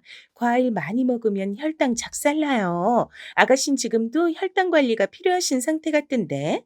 과일 좀 못 먹게 하세요. 삼남매 중에 둘째가 제 남편이고요. 막내인 셋째가 시누이입니다. 혼자 딸인데다가 막내고 게다가 타고난 성격도 장난 아니고 이런저런 이유가 겹쳐졌기 때문인지 사람이 약간 막무가내로 자란 것 같았어요. 게다가 자기 오빠들과는 다르게 혼자서 고졸이었죠. 대학교를 다니던 도중에 자퇴를 했거든요. 자퇴 이유는 아무도 모릅니다. 자퇴서도 자기 가족들과 한마디 상의도 없이 혼자 독단적으로 결정한 것이더라고요. 그때 시부모님께서 뒷목 잡으며 쓰러지셨고 그 이후론 시누이를 반쯤 포기한 것 같다고 남편이 그랬습니다. 시누이는 가끔 아르바이트나 하며 지냈어요. 그게 전부였어요. 원래는 그것도 안 했는데 형님 때문에 아르바이트라도 시작한 것으로 알고 있습니다. 형님께서 시누이를 인생의 패배자라며 비하하고 우습게 여기셨다는데 그런 여파 때문이었나 보더라고요. 시누이는 뚱뚱하다고까지 할 건 아니고 좀 통통했습니다. 나머지 시댁 식구들은 모두 마른 편이었는데 혼자서 통통했기 때문에 더 튀었어요. 그런 시누이를 형님께선 비웃으셨고요. 그래. 과일도 많이 먹으면 안 좋지. 우리 딸한테 과일 좀 많이 먹지 말라고 내가 단단히 일러야겠네. 올해 사과가 유독 비싸다 그러던데. 아가씨는 아르바이트 그거 일주일에 2번인가 3번 나가는 걸로 사과 한 박스 값은 벌어오시나 모르겠어요? 시어머니께서 바들바들 떠시는 것도 안 보이시는지 형님께선 신랄하게 쐐기를 박으셨습니다. 미리 사과를 자동차 트렁크에 챙겨놔야겠다고 하시면서 총총 걸음을 옮기시더라고요. 놀랍기도 했고 약간은 부럽기도 했어요. 왜 부러웠냐고요? 너는 뭘 그렇게 멍하니 있어? 얼른 빠릿빠릿하게 움직여. 하여간 당체 제대로 하는 게 하나도 없어. 배경 든든하고 명문대 나오신 형님께는 별소리 못하시면서 만만한 저는 쥐잡듯이 하시는 시어머니 때문이었죠. 이런 것을 강약약강이라고 하던가요? 강한 자에겐 약하게, 약한 자에겐 강하게. 저는 제가 명백히 약한 자란 사실이 서러웠습니다. 시어머니께선 절 처음부터 별로 마음에 안 들어 하셨어요. 당신의 둘째 아들이 저보다 훨씬 낫다면서 제가 너무 이득인 결혼이라 얄밉다고 하셨습니다. 또한 결혼하겠다고 했다가 파혼했던 주제에 다시 나타난 것도 너무너무 짜증나고 싫다고 하셨어요. 당시에는 자세히 몰랐는데 시간이 지나면서 시어머니께서 저에게 품으신 비호감의 정확한 이유를 제가 알게 됐었는데요. 그게 뭔지 아시나요? 그건 다름 아니라 질투심이었습니다. 대체 시어머니께서 저에게 질투심을 발휘하실 이유가 뭔지 궁금하시죠? 시어머니께서 절 질투하신 이유 여러분이 한번 추측을 해보시겠어요? 우선 오만방자하신 형님의 얘기를 마무리 지을게요. 당신 혹시 사과 선물로 들어온 거 그거 챙겼어? 왜? 우리가 그냥 사 먹으면 되잖아. 사과가 알도 크고 특성품이니까 챙겼지. 그리고 난 사과 좋아해. 잘 먹어. 아, 그런 얘기가 아니라 잘 먹는 거 그냥 사 먹으면 될 것이지. 왜 아버지 어머니 드실 걸 멋대로 챙겨가? 차에 갖다 놓고 왔지? 얼른 다시 가져와. 뭐라고? 되게 황당한 소리를 다 하네. 내가 그걸 왜 도로 가져와야 돼? 어머님이 괜찮다고 하셨어. 가져가서 잘 먹으라고 하셨어. 얘기 끝난 부분이고 별것도 아닌 거니까 당신은 제발 오바 좀 하지 마. 없어 보여. 그리고 나한테 그런 식으로 지시하지 마. 기분 더러워. 당신이 이렇게 구는 것이 한두 번이 아니니까 내가 이러는 거잖아. 목소리 높이지 마. 그런 것도 너무 없어 보이니까 무식해 보여. 당신은 제발 그런 식으로 꼬리 자르고 도망가는 화법 좀 고쳐. 내가 말했지? 목소리 높이지 말라고. 스스로 무식하다고 광고하는 거야 뭐야? 천박한 티 좀 작작내. 이래서 유전자는 어쩔 수 없는 건가 싶네. 이래서 집안 내력이란 게 있는 거야.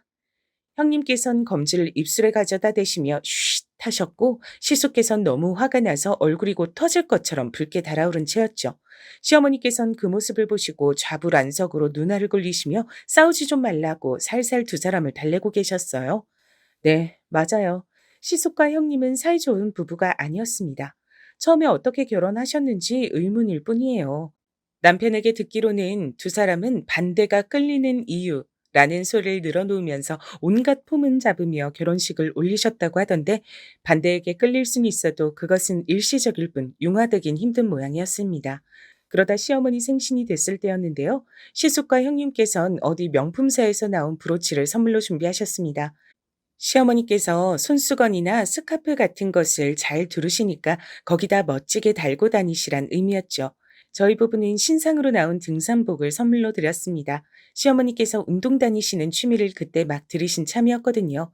그리고 시누이의 순서가 되었는데 시누이는 손편지하고 영양제 한 통을 선물로 드렸어요. 그게 아마 멀티비타민이었을 거예요. 여자용으로 나온 거요.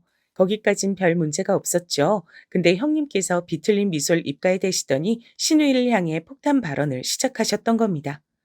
저런 거 효과도 거의 없어요. 플라시보 효과가 뭔지 아시죠? 뭐라고요? 플라스틱이라고요? 플라시보요. 쉽게 말해서 기분 탓이란 거예요. 실제로 효과가 없는 약이지만 몸에 좋은 거라니까 효과가 있겠지라고 믿으며 먹는 탓에 효과가 나타났다고 여기게 되는 거죠. 저 영양제 성분 좀 보세요. 저런 건 솔직히 영양제라고 하기에도 민망해요. 약국에서 가장 잘 팔리는 거라고 해서 산 건데요. 얼른 파는 게 자기한테 이득인 제품이니까 약사가 일부러 추천한 거겠죠. 아가씨가 멍청하게 당한 게 어디 한두 번이어야 말이죠. 왜 저한테 또 시비해요? 우리 엄마 생일날을 본인의 제삿날로 만들고 싶으신가 보죠? 어머, 그런 식으로 말씀하시면 본인한테만 손해예요. 무식하게 보이거든요. 아, 재수없게 진짜. 전 그러면 우리 엄마한테 본인이 건강검진을 풀케이스로 선물해 주시든가.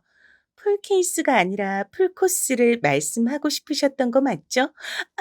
웃겨. 진짜 안타까운 지적 수준이네요. 아무도 말리고 끼어들 새가 없이 형님과 시누이의 설전이 벌어졌죠. 그리고 형님께서 말씀을 맺자마자 시누이가 벌떡 일어나서 주먹을 날렸습니다. 손바닥 싸대기도 아니었고 진짜 배기 주먹질이었어요. 마른 체형의 형님께선 시누이에게 상대가 안 됐습니다. 즉시 코피가 터졌죠. 형님께선 악다구니를 쓰며 발버둥을 치셨고 시누이는 분이 안 풀려서 계속 주먹질과 발길질을 날려대고 시숙과 남편이 그런 시누이를 필사적으로 말렸고 시어머니께선 이게 다 무슨 소란이야 라며 어른의 위엄을 보이려고 하셨다가 현기증에 주저앉으셨고 저는 발을 동동 굴렀습니다. 날짜를 보니까 그날로부터 딱 꼬박 반년 후에 시숙과 형님 두 사람이 이혼을 했더라고요. 결국 갈라섰던 거죠. 뭐 어쩌겠어요. 부부의 사이가 이미 별로 좋지 않기도 했으니까요. 남편에게 들은 건데 원래 맨 처음에 시누이가 형님을 향해서 재수탱이 유식한 척한다 면서 먼저 시비를 자꾸 걸었었다고 하더라고요. 형님께서는 가뜩이나 시누이 같은 유형이 마음에 안 들었던 차였는데 상대가 먼저 시비를 걸어오니까 제대로 응수를 하시기 시작하면서 관계가 파국으로 치달았던 겁니다. 시어머니께선 한동안 시름시름 앓는 소리를 내셨어요. 우리 집안 장남이 대들보가 이혼 전적을 안게 되다니 일어나선 안 될 일이 일어났구나. 우리 장남을 내가 얼마나 귀하게 생각했는데 아무리 그년이 제정신이 아닌 년이긴 했어도 조건은 좋았는데 그래서 내가 얼마나 참고 또 참으며 인내했는데 끝내 이혼이라니. 생각할수록 우라통이 치미시는 모양이었습니다. 그렇다고 해서 두 사람이 이혼을 하지 못하도록 당신께서 말릴 수도 없는 노릇이었으니 시간을 되돌린다고 해도 달라질 건 없었을 거예요. 팔은 안으로 굽는다고 어쨌든 며느리보다 가까운 게 딸이었으니까요. 형님과 시누이가 대립하는 한 시어머니께선 결국 형님을 등지실 수밖에 없었을 겁니다. 여기까지가 저와 짧은 인연을 함께했던 형님의 이야기였고요. 다음으로 넘어가자면 그 난리통에서도 떨떠름한 표정만 지으시며 끼어들지 않고 계셨던 한 분을 소개해야 할 것 같습니다. 시아버지 말이에요.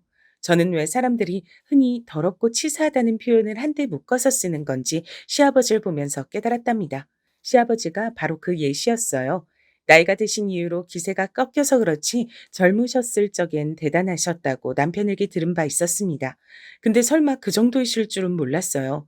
때는 제가 남편과 처음 결혼을 준비하던 시기로 거슬러 올라갑니다. 저에게 같이 밥을 먹자면서 시댁 쪽이 말을 해온 거예요. TV에 소개가 됐다던 능이백숙집인가 하는 곳을 갔습니다. 주로 시어머니께서 저에게 이런저런 말씀을 하셨고요. 형님과 시누이는 그때 신경전을 벌이고 있었죠. 형님께서 시누이를 향해 허겁지겁 먹는 꼴이 교양 없어 보이네요. 했고 시누이가 다른 사람 먹는 거 지켜보는 사람이 더 교양 없고 음침하거든요. 라고 맞섰기 때문입니다. 전 머릿속으로 대체 뭐지? 싶어서 혼란스러웠고요. 그 심정을 감춘 채 시어머니께서 날리시는 각종 잔소리를 조용히 듣고 있었죠. 시아버지께선 식사를 하시며 전통주를 곁들여 드셨어요. 한마디도 안 하시고 가만히 술과 식사를 이어가시더니 모두가 다 먹어갈 때쯤에 혼자 흥이 오르셔서 이런저런 말씀을 하신 겁니다. 이런 데서 밥을 먹으니까 옛날 생각이 나네. 옛날엔 다들 이런 집에 살았어. 아파트가 어딨어. 그런 건 부자 중에 부자나 살았지. 그래도 난 아파트에 늦지 않게 입성한 편이었으니 이 옆에 내가 복이 많았어. 나 같은 남자한테 시집을 왔으니 말이야. 턱끝으로 시어머니 쪽을 가리키시며 말씀을 이어가셨어요. 시어머니의 안색이 좋질 못했죠. 전 별로 안 듣고 싶었으나 시아버지께서 예비 새 며느리에게 들려주실 얘기가 많다고 하시며 자꾸만 말씀을 이어가시는 바람에 별 수 없이 표정 관리를 하며 반응을 해드릴 수밖에 없었습니다. 그러다 황당한 얘기를 들었던 거예요. 자고로 여자는 지순해야지. 남자를 떠받들고 남자 길을 세워주고 면을 세워주고 스스로 납작 엎드려 사는 여자가 최고의 여잔 거야. 그런 면에서 네 시험이 되는 이 여팬네는 타고나길 지순하지 못해서 내가 길을 들이느라 초반에 고생 좀 했었지. 너도 설마 기가 센 여자는 아니겠지? 예? 그게 잘 모르겠네요. 기가 드세다는 말을 살면서 딱히 들어본 적은 없긴 합니다. 그거 참 마음에 드는구나. 자고로 여자랑 그래야지. 이 여팬네도 알아서 잘했으면 내가 덜 피곤했을 텐데 말이야. 은근히 자존심 세우고 대가리를 위로 치켜들고 살길래 고은이 잘 때 내가 물컵을 가져다가 그 가랑이 사이에 쫄쫄쫄 흘렸었지. 자면서 자꾸 오줌을 싸느냐고 이런 추잡하고 더러운 여자가 어딨냐고 내가 막 아침이 돼서 이렇게 호통을 치면 이 옆에 내가 수치심에 얼굴이 붉어져서 아무 말도 못하고서 고개를 푹 숙이곤 했단다. 그 꼬라지가 아주 고소했지 고소했어. 이게 대체 무슨 얘긴가 싶어서 제 눈이 휘둥그레졌죠. 놀라서 시어머니 쪽을 쳐다봤더니 얼굴에 수치심이 가득 차 있었어요. 마침 형님과 시누이의 신경전이 거세지는 바람에 시숙과 남편은 그쪽을 말리느라 시아버지의 말씀을 듣지 못한 바였습니다. 시아버지께서 그때를 떠올리기만 해도 즐겁다는 듯 껄껄 웃으셨고요. 전 속으로 이런 미친 분을 다 봤나 싶었습니다. 그 시절이 참 좋았다며 웃으시는 시아버지를 참지 못하신 시어머니께선 결국 물컵을 들고 그걸 시아버지의 얼굴에 끼얹으셨어요. 시아버지께서 찬물 세례를 맞으시고 화들짝 놀라셨고 다들 따라서 놀라면서 분위기는 완전히 어수선해졌고 그러고 나서 며칠 뒤에 전 남편과 싸우고 파혼을 했던 겁니다.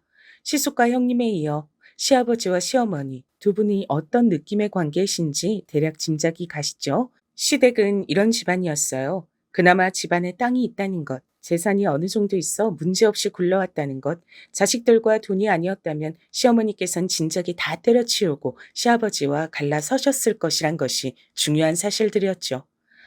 만약에 내 친정집이 그 정도로 재산이 있기만 했었어도 확실히 더 편하게 살았을 텐데. 그랬다면 우리 엄마가 고생을 덜 하셨을 텐데. 참 씁쓸하네.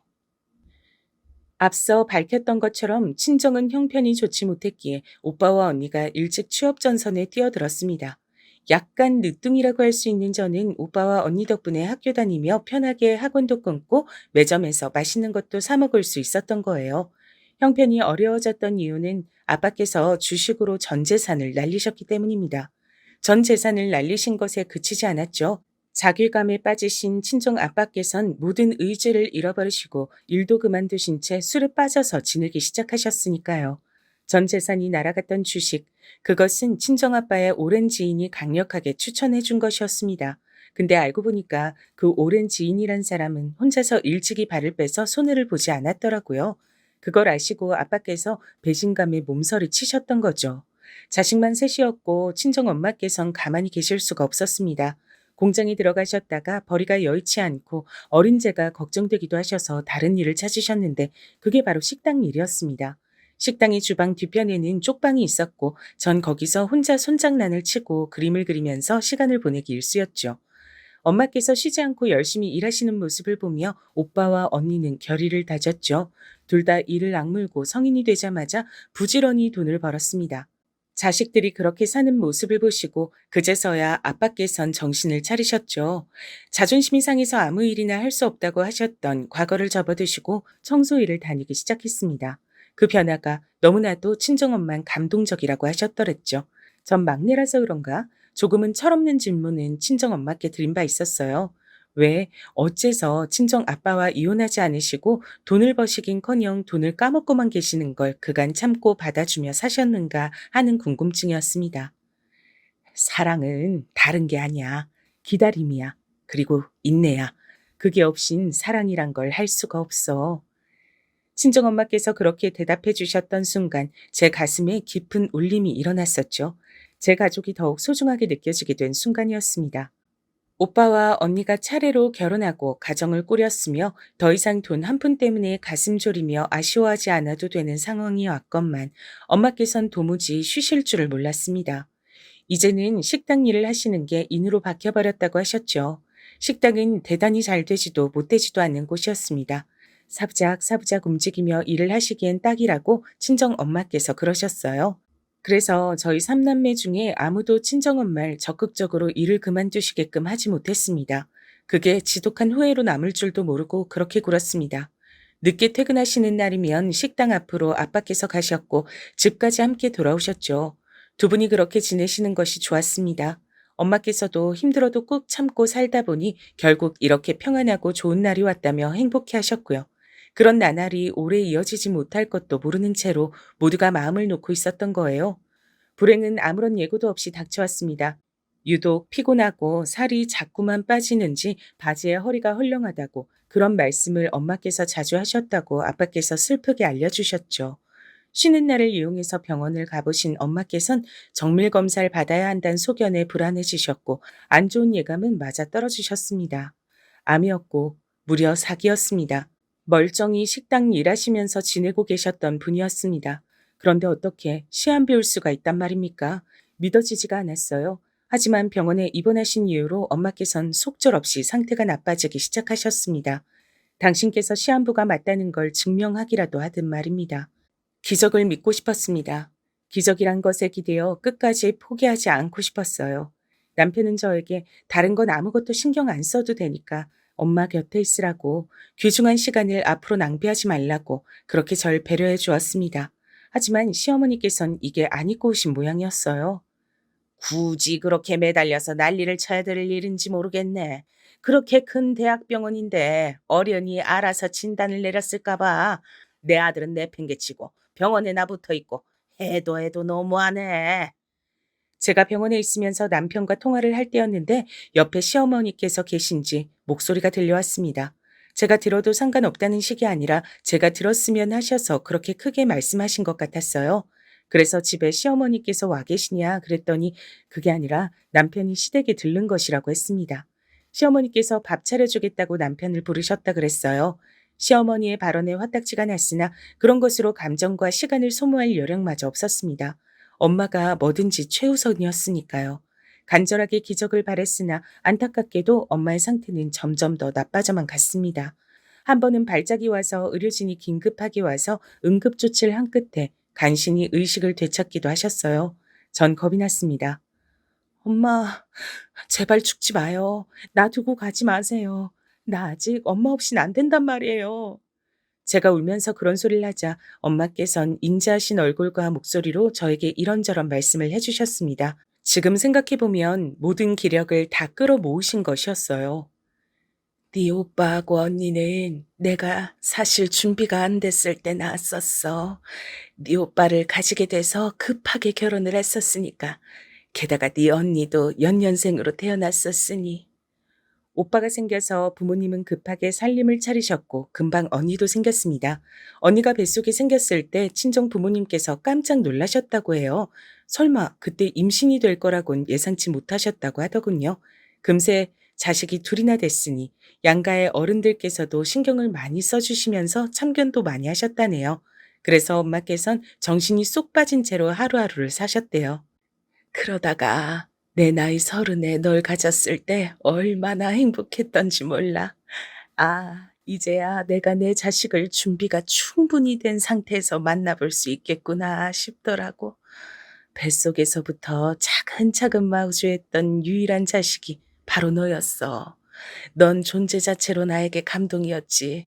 네 오빠하고 언니한텐 내가 정신없고 서툴지만 그래도 다 신경 써줬었는데 넌 어렸을 때부터 내가 맞벌이 하느라 외롭게 둔 것 같아 어찌나 미안하던지. 내가 이렇게 되고 나서부터 가만히 과거를 돌아보면 조금만 더 우리 막내딸 곁에 있어줄 걸. 학교에서 어땠는지 물어봐 줄 걸. 친구는 누구랑 가장 친한 건지 이름 좀 물어봐 줄 걸 싶더라. 우리 예쁜 막내딸에게 물어봤던 거라곤 항상 성적표 나올 때 되지 않았냐고. 고작 그런 소리들이었다는 게 후회가 됐어.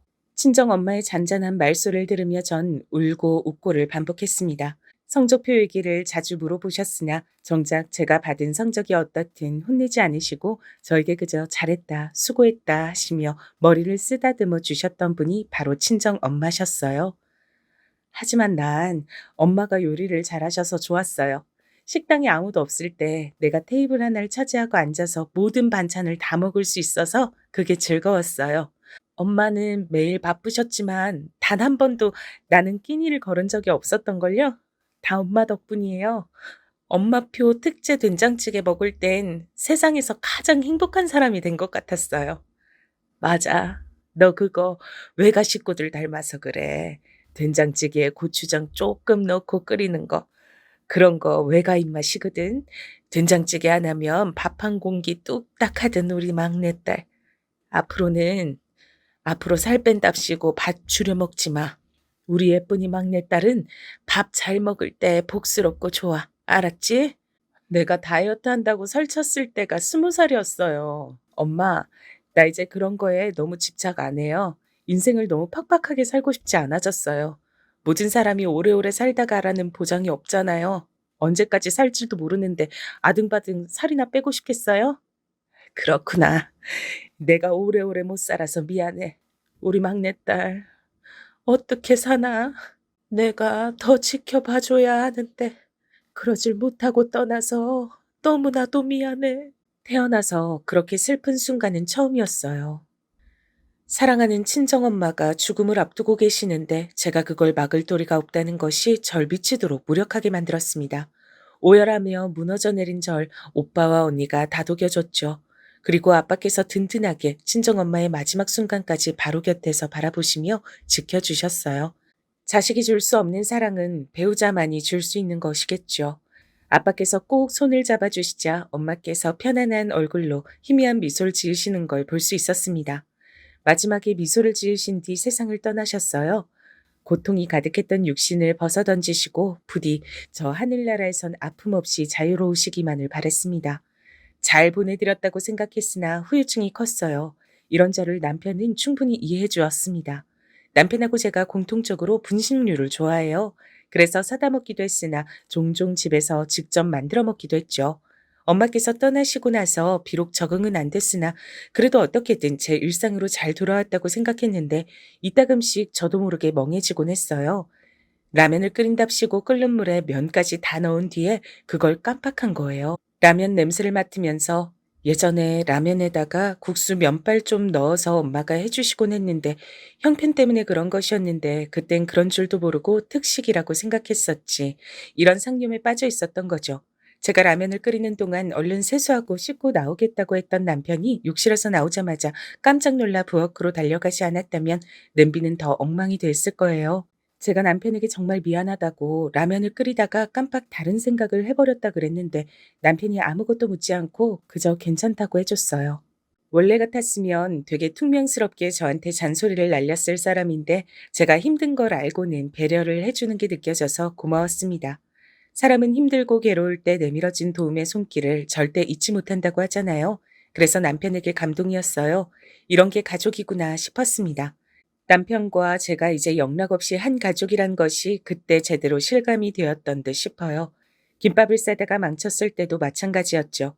제가 완전히 정신을 놓고 밥에다가 간을 소금이 아니라 설탕으로 해버린 거예요. 말도 안 되는 실수였어요. 근데 남편이 저한테 화를 내긴커녕 두고두고 놀릴 건수가 생겼다며 그저 유쾌하게 넘겨준 겁니다. 제가 아는 한 분명 이럴 때는 제정신이냐며 일단은 화를 한번 내야 그게 남편의 성격이었는데 하여간에 엄마 돌아가시고 나서 심적으로 계속 힘들 때 남편 덕분에 그래도 많이 풀어졌었어요. 떡볶이도 맛없게 망쳤는데 남편이 지옥에서 온 떡볶이라고 장난스럽게 놀리면서 꾸역꾸역 다 먹었습니다. 고마웠죠. 그래서 저도 힘을 내야겠다고 더욱 생각했던 겁니다. 정신 차리고 열심히 얼른 잘 살아야 하늘에서도 엄마께서 기뻐하실 테니까요. 친정아빠께서 상심이 크셨으니 걱정이 됐는데 오빠하고 새언니가 자주 들여다보면서 챙기고 있다기에 한시름 덜었습니다. 다행이었어요. 아빠께선 엄마 돌아가시기 전까진 꿋꿋하게 버티고 계셨다가 영정 앞에서 완전히 무너지신 채 오열을 하셨었죠.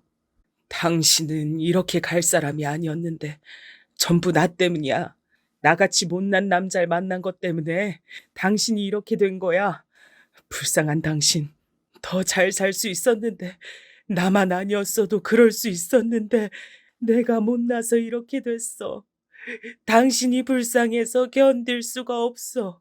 당신, 여보, 애들 엄마. 지켜보던 저도 오빠와 언니도 따라서 오열할 수밖에 없었습니다. 엄마의 인생이 너무 안타깝고 불쌍하다고 사실은 저희도 그런 생각을 한 번쯤은 한 뒤였으니까요. 저희 삼남매보다 아빠께서 가장 힘드실 것 같았습니다. 그래서 전 남편의 덕도 받으면서 마음을 추스리고 난 다음에 아빠께 자주 연락을 드리기 시작했죠. 멋지게 잘 살아서 하늘에 올라가신 엄마의 얼굴에 한박 웃음을 짓게 만들어드리자고 제가 자꾸만 그런 얘기를 했더니 처음에는 고요히 듣기만 하셨던 아빠께서 대꾸도 하시고 반응도 하시고 동조도 하시게 됐습니다. 시간이 지날수록 기운을 차리시는 게 느껴졌어요. 아빠께 전 남편이 배려심이 좋아서 제가 그간 마음을 잘 다스릴 수 있었다고 말씀을 드렸습니다. 그랬더니 아빠께서도 남편에게 무척 고마워하셨고요. 전 이런 훈훈한 얘기를 당연히 좋은 마음으로 시어머니께 말씀을 드렸던 거예요. 시댁에 방문했을 때였죠. 남편하고 결혼하길 정말 잘했다는 생각을 날이 갈수록 자주 하게 된다고 웃으면서 시어머니께 말씀을 드렸는데 표정이 떨떠름하시더라고요. 오빠하고 새언니가 친정아빠를 잘 모시고 있는 와중이란 대목에서도 표정이 약간 어두워지시는 게 보였습니다. 전 그저 영문을 몰랐죠. 기분 안 좋은 일이라도 있으셨나 싶었네요. 근데 신우이가 그때 자기 방에서 나왔어요. 친정엄마 돌아가셨을 때 본 이후로 거의 4개월 만에 처음 보는 거였는데 제가 깜짝 놀랐습니다. 외출해서 없는 줄 알았는데 있었단 것에 놀랐고 살이 확 쪄 있어서 놀랐어요. 아가씨 집에 있었네요. 아르바이트 나가신 줄 알았어요. 방에서 자느라 그랬어요. 늦게까지 게임했더니 이제 눈이 떠졌네요. 네? 지금은 오후 3시인데요. 설마 지금 일어나신 거예요? 아르바이트는요? 그래봤자 10시간밖에 안 잔 거예요. 아르바이트는 때려쳤어요.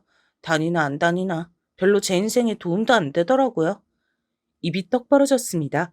신우이가 웬 게임에 빠져있는 모양이었어요. 신우이와는 다르게 시어머니는 왠지 수척해진 기색이었고요. 그 앞에서 차마 뭐라고 말은 못하겠고 조용히 집으로 오던 길 남편이 슬쩍 신우이의 근황을 전해줬습니다.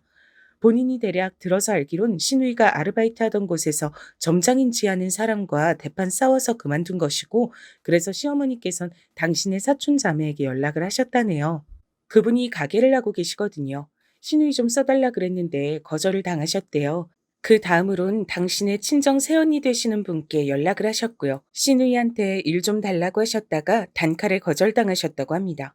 그간 그런 일이 있었다니 부디 신우이의 게임 중독이 치료되길 바라는 마음이 들었어요. 그러던 어느 날이었습니다.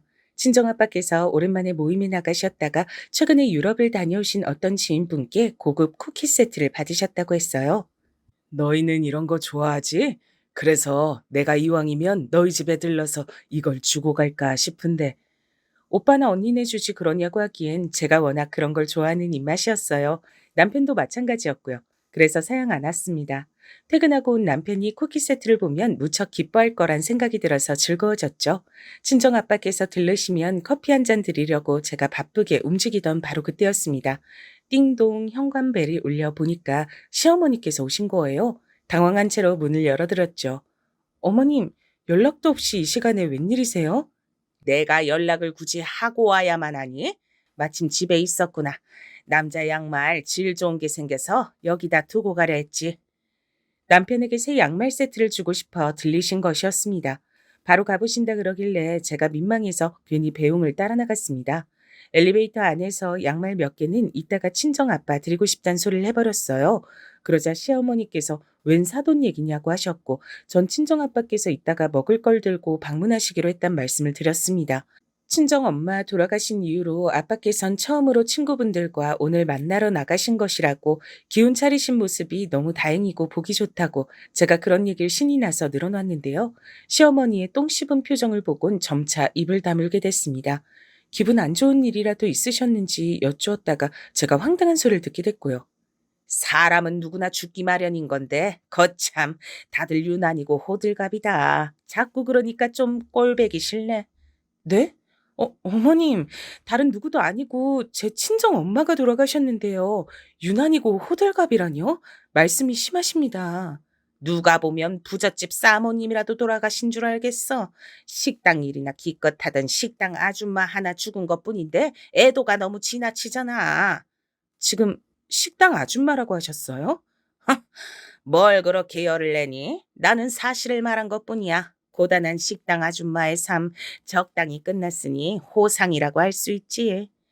시어머니의 막말에 제가 머리끝까지 화가 치밀어 오르던 바로 그 순간이었습니다. 갑자기 누군가 성큼성큼 다가오더니 이내 시어머니의 뺨을 사정없이 후려친 거예요. 순간적으로 엘리베이터를 빨리 타려고 다가온 주민인가 싶었던 그 사람은 다름 아닌 제 친정 아빠셨습니다. 호상? 지금 호상이라 그랬어? 이런 정신 나간 작자를 다 봤나? 친정아빠께선 불같이 화를 내셨고 뺨을 맞고 쓰러지신 시어머니께선 멍하게 저희 부녀를 올려다봤습니다. 제가 아빠를 간신히 뜯어말렸어요. 그러자 시어머니께선 놀랍게도 눈물 한 줄기를 흘리셨습니다. 그 모습에 씩씩거리시던 아빠께서도 멈칫하셨죠. 시어머니께선 입을 꾹 다무신 채로 맞은 뺨을 손으로 만지시며 빠르게 현장을 떠나버리셨습니다. 한숨이 나오더라고요. 대체 이게 다 무슨 일인가 싶었죠. 우선은 친정 아빠를 모시고 집으로 올라갔어요.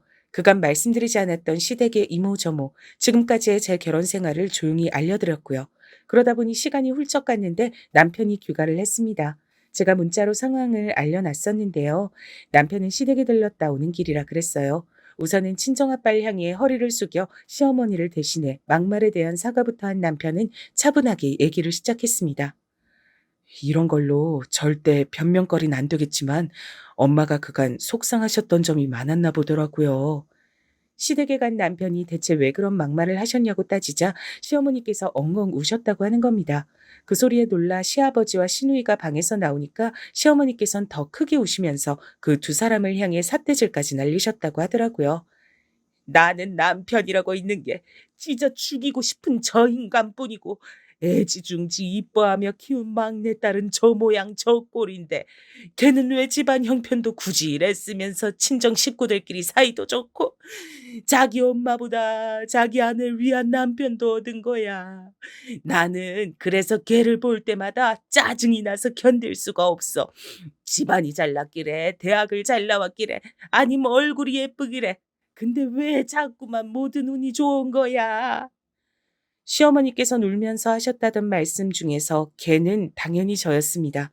네, 다름이 아니라 시어머니께서 질투가 나서 제가 싫으셨던 거예요.